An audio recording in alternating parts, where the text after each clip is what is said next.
Welcome in to the Paul Kuharsky podcast, live from Edley's off 65 in Franklin Berry Farms. My home location on most Thursdays. Smell it. It's delicious. I'm Paul Kuharsky at paulkuharsky.com. This is the Paul Kuharsky podcast. I say my name 3 times. It brings us all good luck. I'm happy you're here. See more people flooding in. We're a week away from the draft. A week from tonight, likely Cam Ward will be crowned the Titans' future at quarterback, and then we'll all be anxious to know what they do a week from tomorrow night at number 35. I'm excited to be here. We're going to talk about running backs and defensive linemen as draft targets. We're going to talk about the idea of an edge before wide receiver as the priority at number 35 in the second round. Mike Borgonzi, the new general manager, influencing Chad Brinker, the quote-unquote old head of football operations, vice president of football operations. And we're going to take all your questions as always. Audrey, Robert, Trevor, good to see you as always. Robert says Mike Keith on his first Vols call made a Nissan Stadium blunder, as they knew he probably would. Only heard it once. I don't know specifically what you're referring to, but very hard for a broadcaster making a big change to not default to what he's familiar with for 27 or 28 years. Heck, when the Midday 180 guys and I changed venue, it was very difficult to not refer to Midday 180. And Hutton was expert at that. I don't think he slipped at all, or maybe once. I didn't have to say it as often, but I certainly made that mistake. Cheers to everybody. With Easter coming around the corner, going to be a big holiday weekend. Tell your friends. I did want to start with more Cam Ward comps. We talked last week here about the good Cam Ward comp that we had talked about was Baker Mayfield. And I think we like the Baker Mayfield comp. I think most of us would go in the Cam Ward camp if he turns out to be Baker Mayfield type of quarterback. That would be good enough for most of us to see him as the number 1 pick in the draft. Last week, we opened up to Dane Brugler's comp. That comp was Kyler Murray, and we were much less excited about the Kyler Murray comp. Now, if you go deep enough, you can find him compared to a billion people. We've talked about a Steve McNair comp. I don't think that's a good comp because Steve McNair, a huge part of his game was him as a running quarterback, and Cam Ward is not a running quarterback. He is evasive behind the line of scrimmage, gets himself out of trouble, buys himself time to make plays, which there's a little bit of Steve McNair to that. But if you're not taken off across the line of scrimmage and a threat to make big plays, then you're not very Steve McNair-like. But there are some others. Now, you can go, deeper and deeper and deeper and deeper and find them compared to virtually everyone. I'm looking at comps from, some legitimate draft analysts. So Matt Miller of ESPN compared him to Jordan Love in his ability to move around the pocket, his strong arm, and as a running threat similar to Love. Jordan Love, his best has been very good. His consistency has not emerged in the way you think.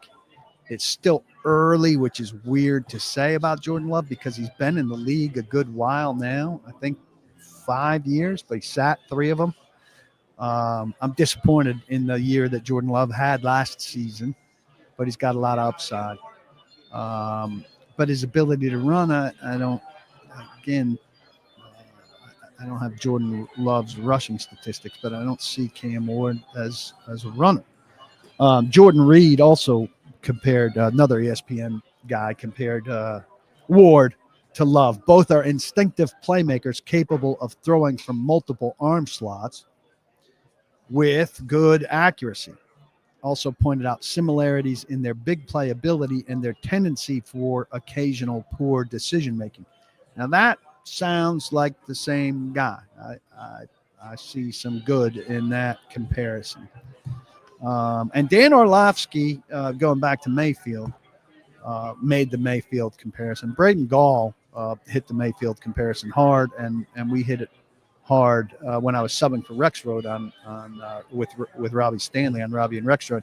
Orlovsky called them loose but twitchy, and said that element of Ward's game and how quickly the ball comes out of his hand once he decides to throw are traits that he sees in Cam Ward and in Baker Mayfield.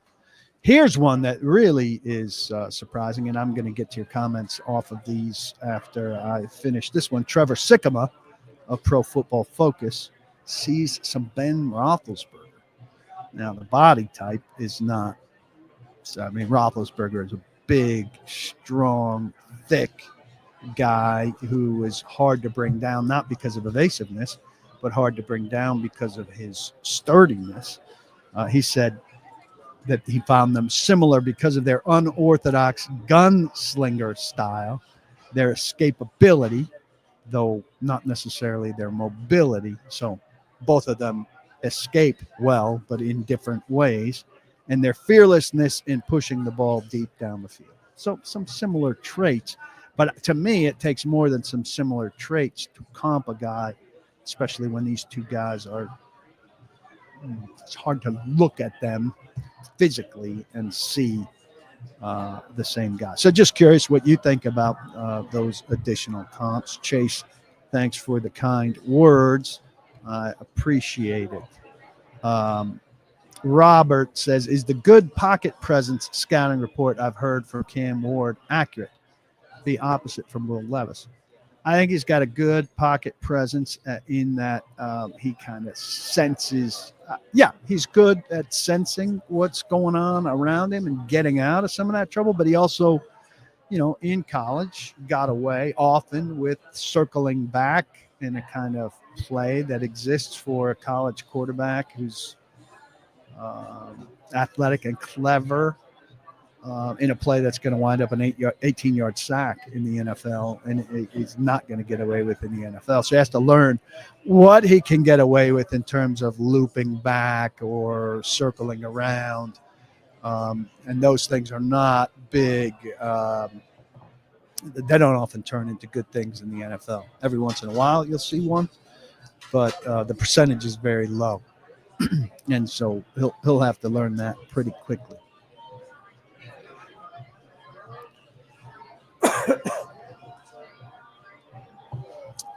LP, I don't know that I've had that disagreement that you're talking about, so I'm not going to put it up here.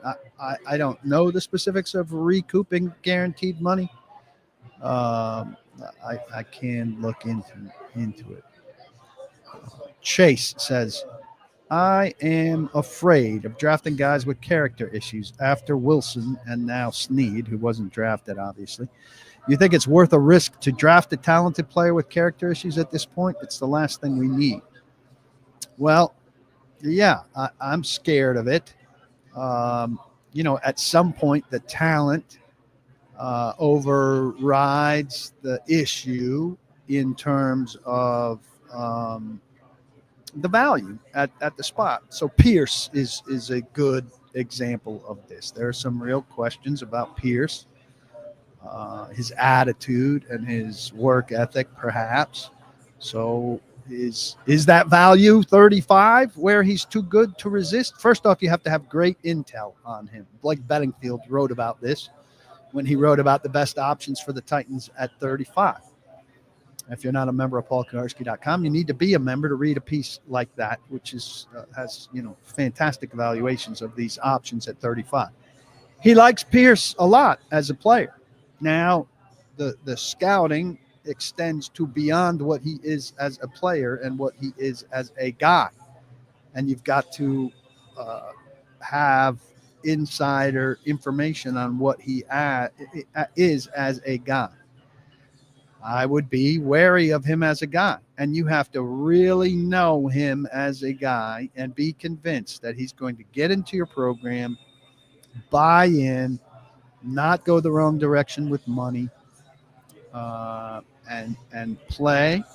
Some of those qualities are good in a player, can be good in a football player, certainly in a defensive lineman. Um, but you have to know. Now, Borgonzi has emphasized character a couple times, but Borgonzi comes from a team in the Chiefs that certainly have had some character issues. First and foremost amongst them, Tyreek Hill, a guy they drafted with accusations of him punching a pregnant girlfriend in the stomach.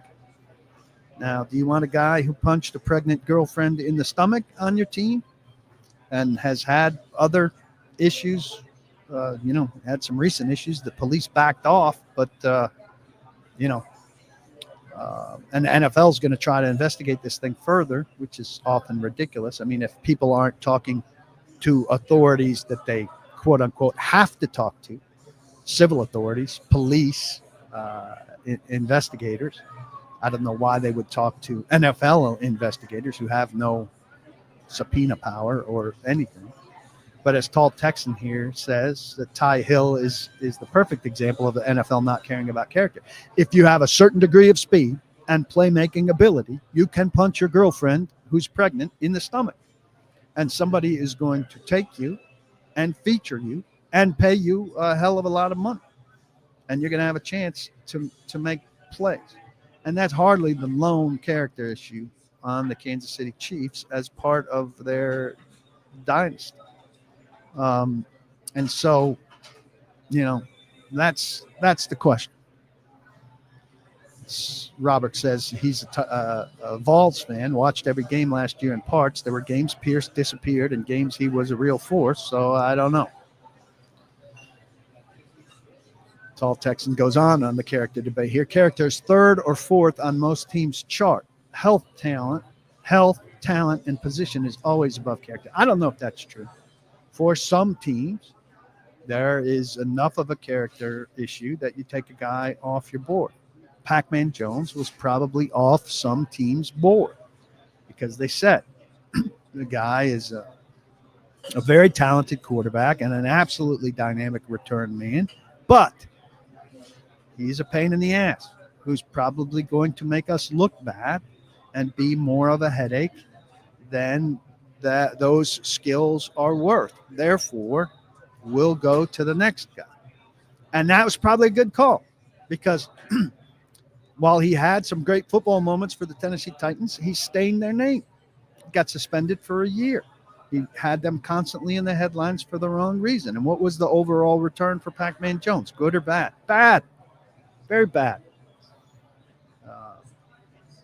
Now, the Titans try to paint a pretty face on him now. I don't know if it's organizational, but they talk to him, they interview him, they put his comments on their website. I don't know why that is, but he's a bad guy. And there have been a lot of, attempts to polish up his name through good work of his agent. And every 2 years he spits on somebody or is in the bar fight. Now, I mean, it's no secret. I personally don't like him one bit. But Bond, Tall Texan says, will be off some boards, unfortunately. Why is it unfortunate? I mean, he's facing some pretty serious issues. Now, Tall Texan obviously has a slant on this. Titans did their homework as they should have, and they'd be overjoyed to get him. They'd also have to answer a bunch of questions. And I don't know what he did or didn't do. They should know very well what he did or didn't do. But to be overjoyed to get him, maybe. But you have to answer a hell of a lot of questions about why they took him. Audrey, I'll get to your question shortly. CA, just revolving on Pac-Man, was an absolute disaster. Wasted first rounder per usual. Same accusations happened, Josh F. said, with Xavier Worthy, and nothing came of it. Well, yeah, nothing came of it to this point. Don't know if that case is completely closed or not, don't know if that's an indication that he's, going to stay away from everything like that, or if that suggests that he's going to do something else that leads to some other accusations that get him in the news again and lead to further issues. Doris asks, how many wins do I think Callahan needs with Cam Ward to be safe from being fired? I don't think there's a straight number. I think Ward needs to show development. The Titans need to show improvement. And this team needs to be, a better team in a lot of ways from last year. Play cleaner football,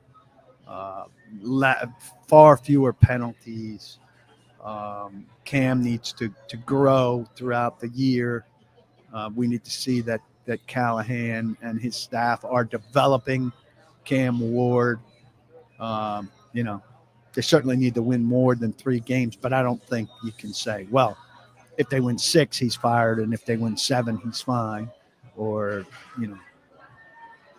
7, he's fired, and 8, he's safe, or anything like that. I think it's more about how they look than what they win, but certainly need to win more than 3 or 4 games to be for Callahan to be safe. They like Callahan. They think he's got a lot of upside. They expect him to grow, and they need to see that.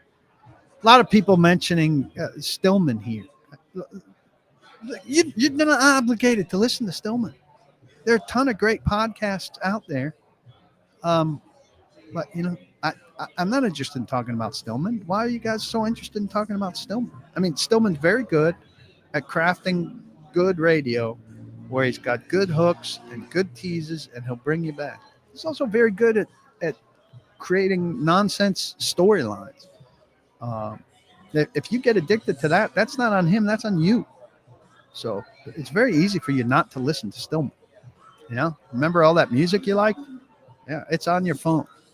There are billion great podcasts out there. I listen to several very good ones.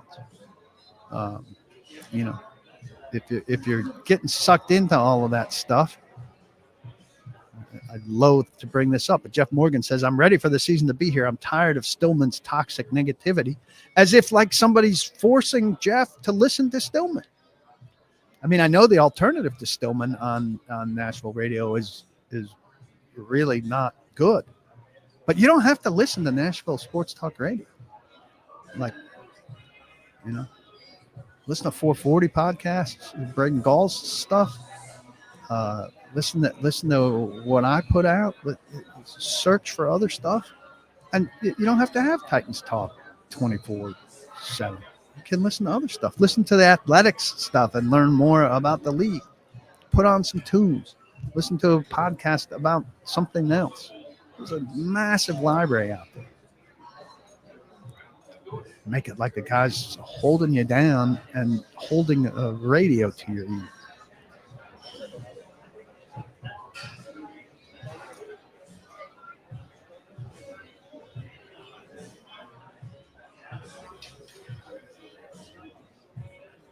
CA says, if we are in last or in red zone or third down, doesn't improve offensively, need to move on from Cali. Sadly, the GM and the head coach are never on the same timeline. Amy way. Yeah, that's right. They need to improve in the areas that they've been really bad at. I've got a Hard Knocks story I should write that would tell you a little bit about that. Don't worry. If you don't know Stillman, that's good.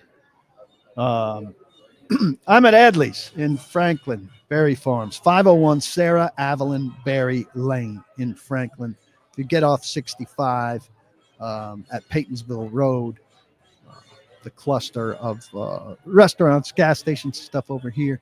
It's a great place. Great place. Listen, if you're not near this one, you can go to the Factory in Franklin.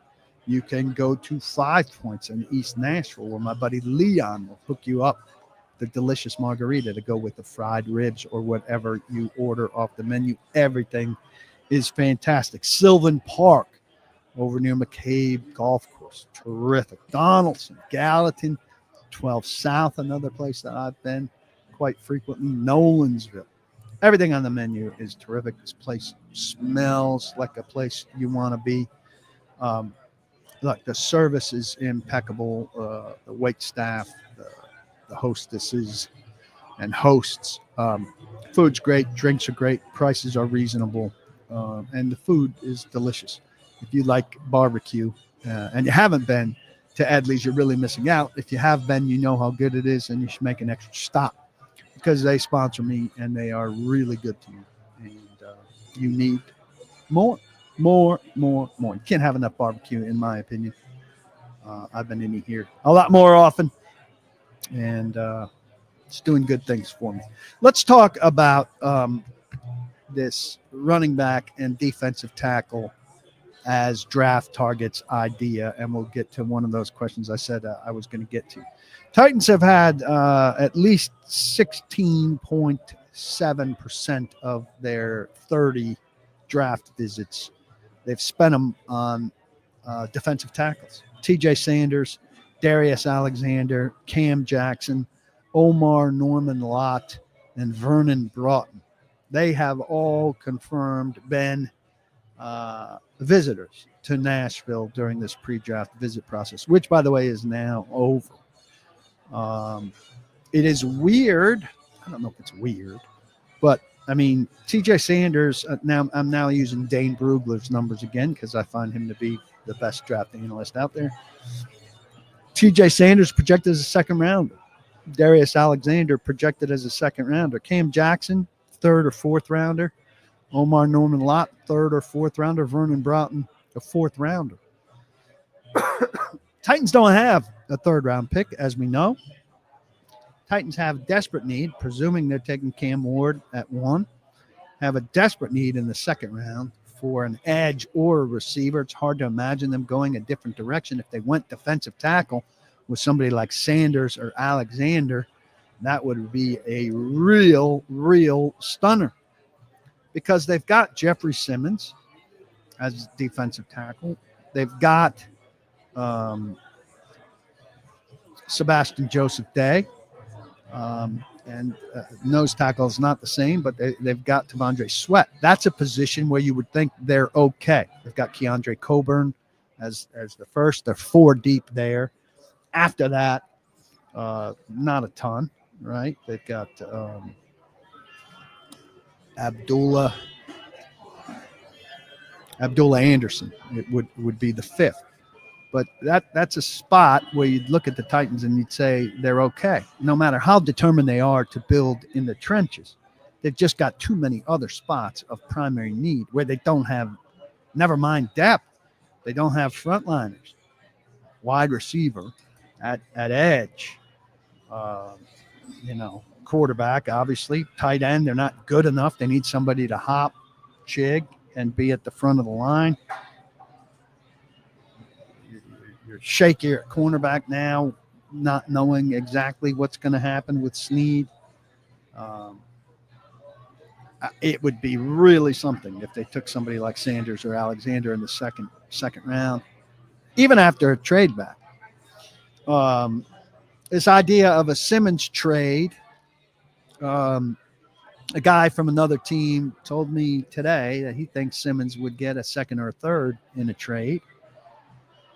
You trade Simmons, though, and you get a second or a third, and then you need to draft one of these guys in the second or the third. So you get that pick, and then you automatically use that pick to replace it. And I'm not a huge Jeffrey Simmons guy, but he is your best player on defense pretty clearly. And you dig yourself a little bit of a cap situation there. His cap number is $22.77 million per over the cap. His dead number would be $32.37 million. So they'd take on an additional $10 million in cap hit if they moved Jeffrey Simmons before June 1st. And this trade would happen during the draft because they'd have to iron out what's going on at the position. So So, I mean, I don't think it'd be crazy to trade Jeffrey Simmons if you want to revamp this defense, get younger, start over, reset the leadership on defense, which I think would be a big factor here. Titans' effective cap space right now is 28, a little over 28 million. Most expensive, that's the most expensive 51, accounting for the draft class. That is 7th. So, I've heard a guy I trust from another team says you could get a second or third for Jeffrey Simmons.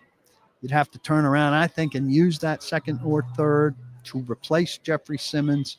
That would be resetting things.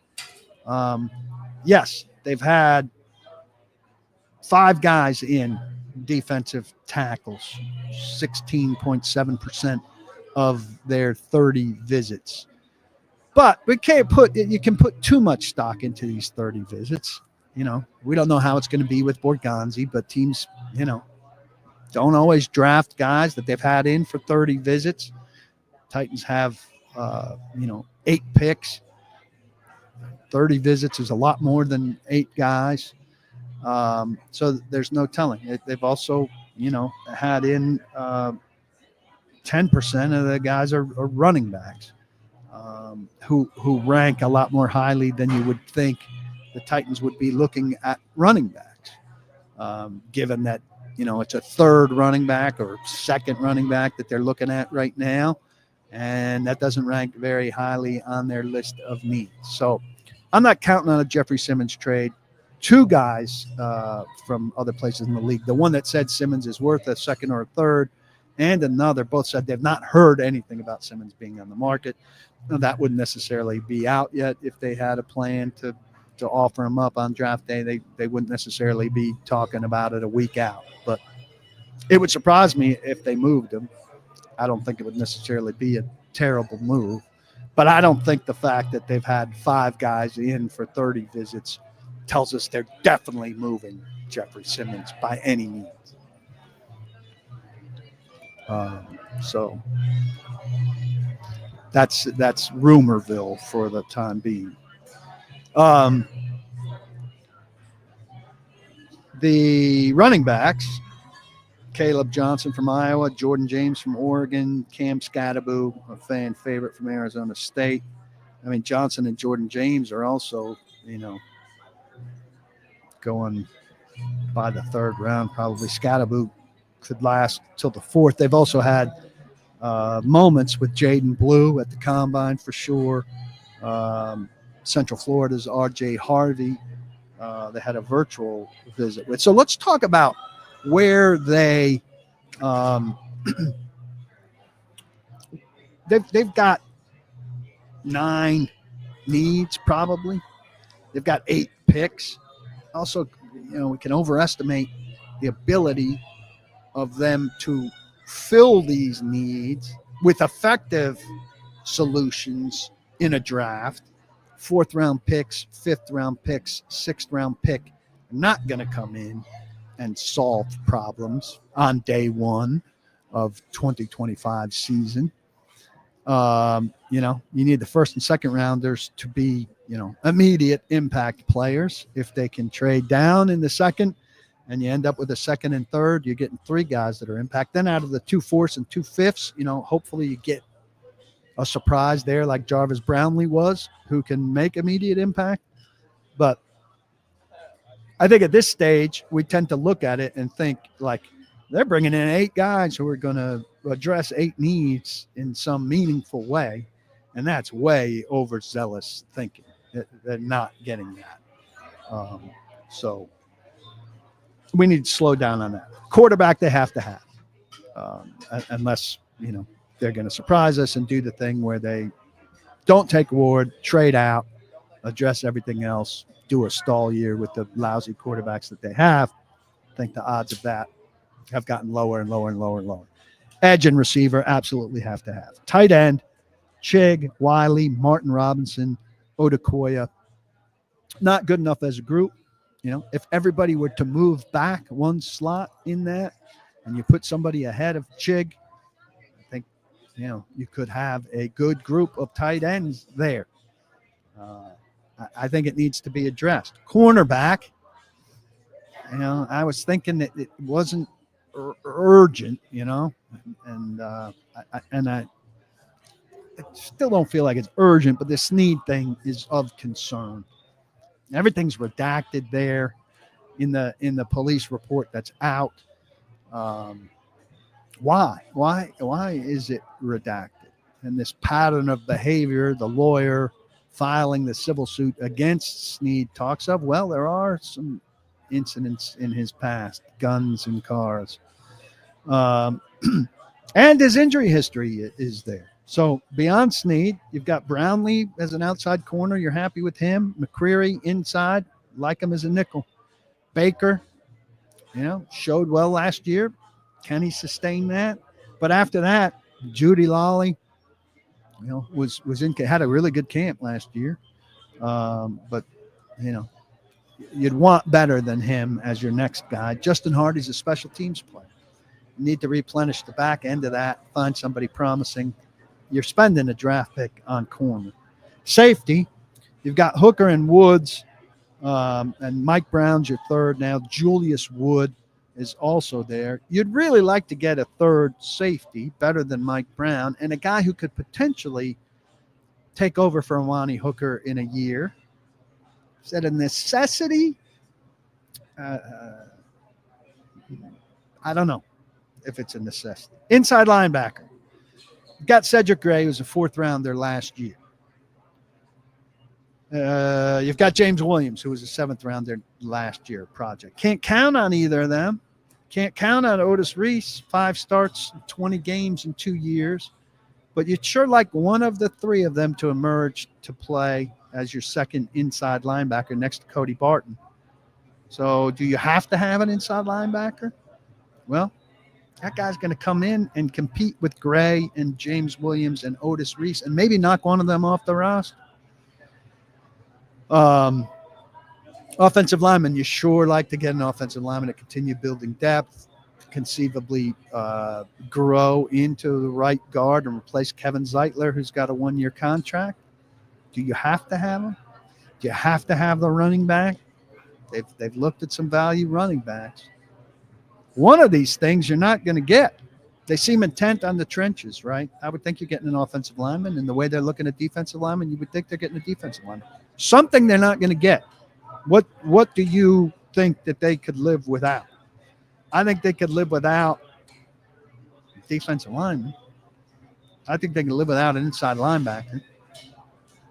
You tell me, what do you think that they could live without? Audrey asks, do I think there will be another round of bargain bin free agent signings after the draft? Yeah, what they live without, they're going to go shop for. If they don't get 2 wide receivers, which seems, I'd love for them to get 2 wide receivers. If they don't get 2 wide receivers, and given this list of need, it's tough, but the draft's going to dictate a lot of that.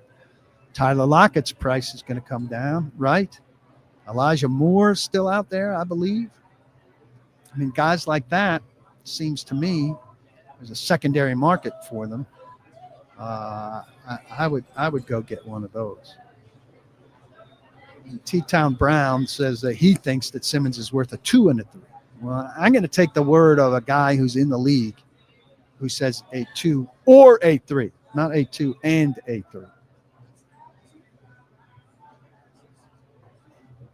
Now, Tall Texan wants to trade Simmons, use that capital to move back up in the first round and take a wide receiver. You can't be giving away picks. I don't. Focus is heading to Nashville next Thursday. Sad he won't have enough time to rush to Edley's before his appointments. Maybe for dinner, though. How long are you in town for, Focus? If you haven't seen, if you're a member of PaulKuharsky.com, the details are up on the private Facebook page in conjunction with 440 Sports Network, which is what I do a football show with Braden Gall through. There is a draft party, all proceeds going to a children's charity. Saturday night, Sinkers Beverages is hosting, food and drink included. Nick Suss and I as the headliners. along with Braden and other guests. Saturday night, doors open at 7.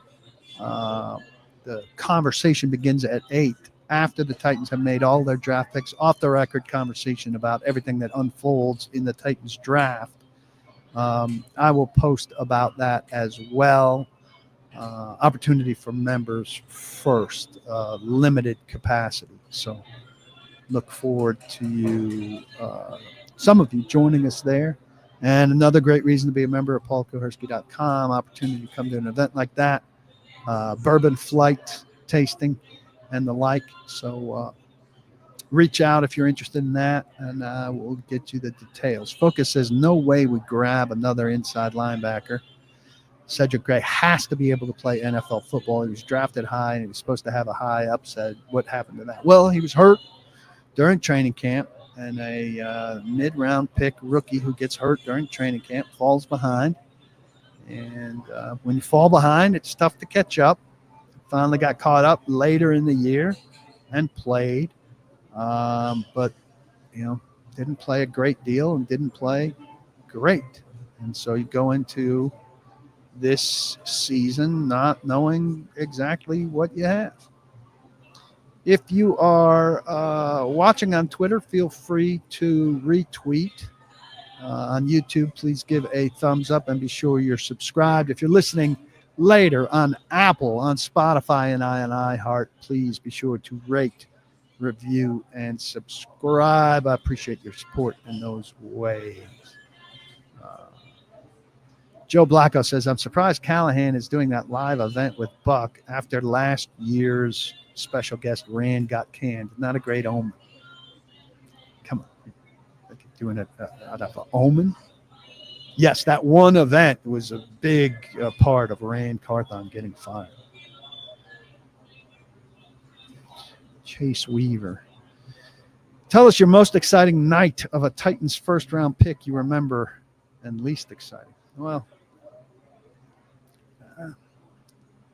I remember writing in 1999 my story on the front page of Sports going into the first round of the draft was that there's one guy in the first round who could really address the Titans' problems.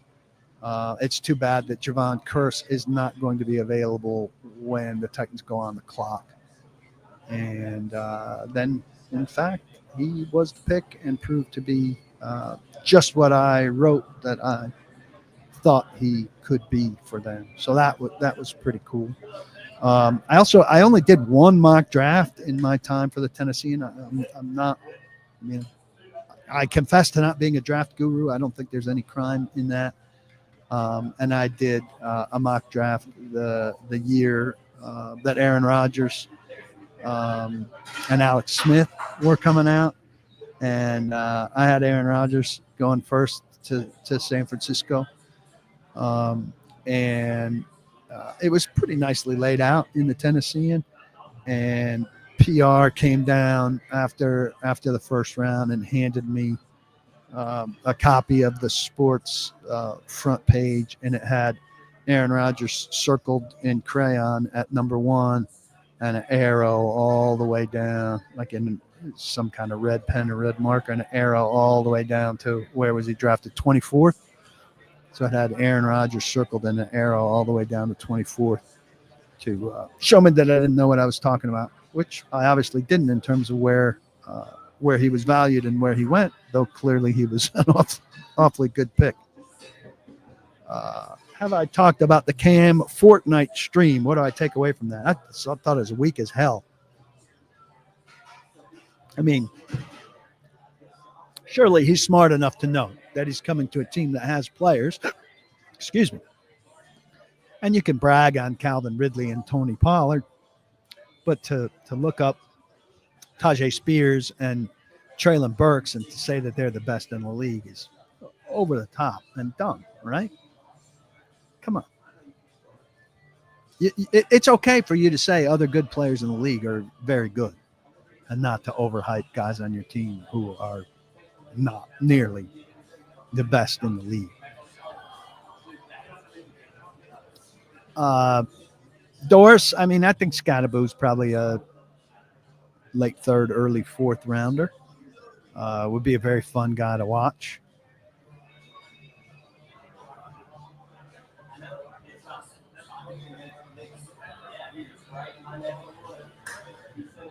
Amari Cooper, Joe Blacko wants. Amari Cooper is trending down, down, down. I would not. I would not want them to take Amari Cooper, especially given the given some of the other options that are still out there. Yeah, I saw somebody put this out there. Maybe Easton Freeze, Levis in a fifth for a third. No, too much. I mean, I don't know.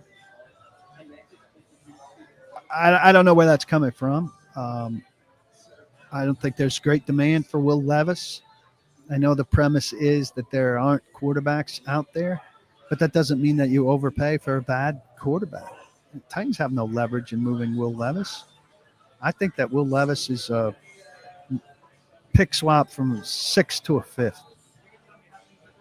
That's my interpretation of his worth. Now, look, trade predicting for guys is difficult, but also like who's in the market for a backup quarterback? Everybody's roughly set. I know Pittsburgh has some uncertainty, but they have to like him. They have to want him, and then if they want him, they're not going to, pay a ransom for him. Levis in a fifth for a third. I mean, which side of that trade would you want to be on? I'd want to be on the side of the third. So I'm not giving up a third for that. Titans have never been on Hard Knocks, no.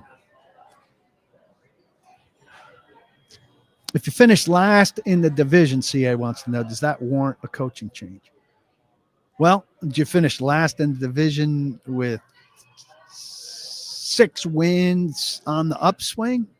Or did you finish last in the division with 3 wins looking like crap? I mean, there are different ways to get there, right? So I think it depends on the different ways that you can get there. I think people are looking too much for a cut and dry, last place, X number of wins, a prescription for what fires Callahan, and I just don't think it's going to work that way. I just don't think it's going to work that way.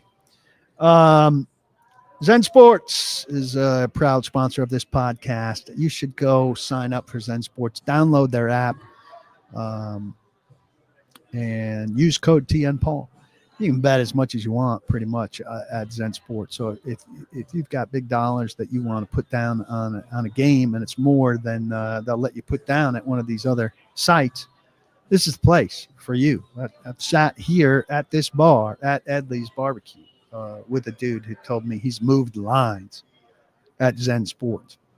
He's moved lines at Zen Sports. He's won big at Zen Sports, and Zen Sports hooks him up. He wants to see his beloved Sacramento Kings from the front row in Memphis when they play the Grizzlies, and boom, tickets right where he wants from the folks who take care of VIPs at Zen Sports. And you know what? They treat everybody like VIPs at Zen Sports. Go to Zen Sports, download the app, sign up, use the code TNPaul, and bet what you want on who you want. Get treated like a VIP. They are the best, and high limits are no problem. They'll take great care of you. They've taken great care of me as a sponsor of this podcast. So please be sure to consider them when you are making your wagers. A lot of good baseball betting to go on right now. EPL stuff going on for sure. So check them out. Also draft bets, certainly here. Who's going in the top 10, who's not. And all of that to meet all your betting desires. Gambling problem, call 1-800-889-9789. Terms and conditions apply. Must be 21 and over in Tennessee to bet. Got a cough in me here.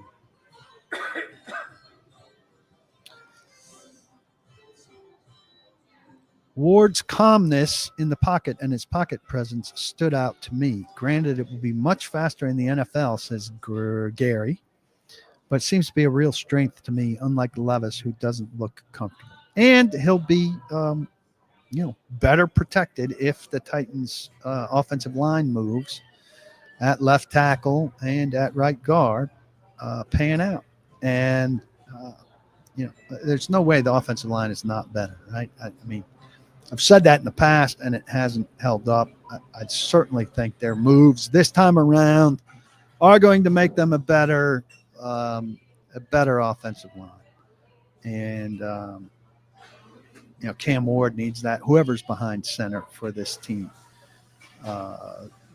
needs it. Around what round would I not be surprised for the Titans to take a safety? I mean, I think everything opens up when they get into the fourth round at 103, 120.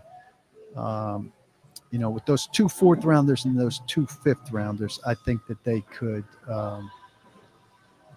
go virtually anywhere depending on what they see on the board and what they like. Chase says, I remember wanting the Titans to draft Elijah Moore, such a bust. The thing there, too, was that A.J. Brown, is so close with him and such a fan and such an endorser. And A.J. was, at the top of his Titans powers there.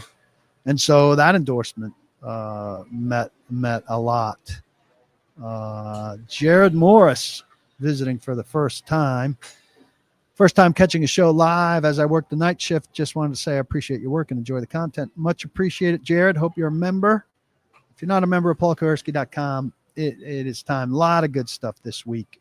James Foster has a piece about these defensive tackles with all this curiosity about the visits from the defensive tackles. He runs through guys that he thinks are Titans fits and what kind of values they are. Blake Bedingfield will have a mock draft tomorrow.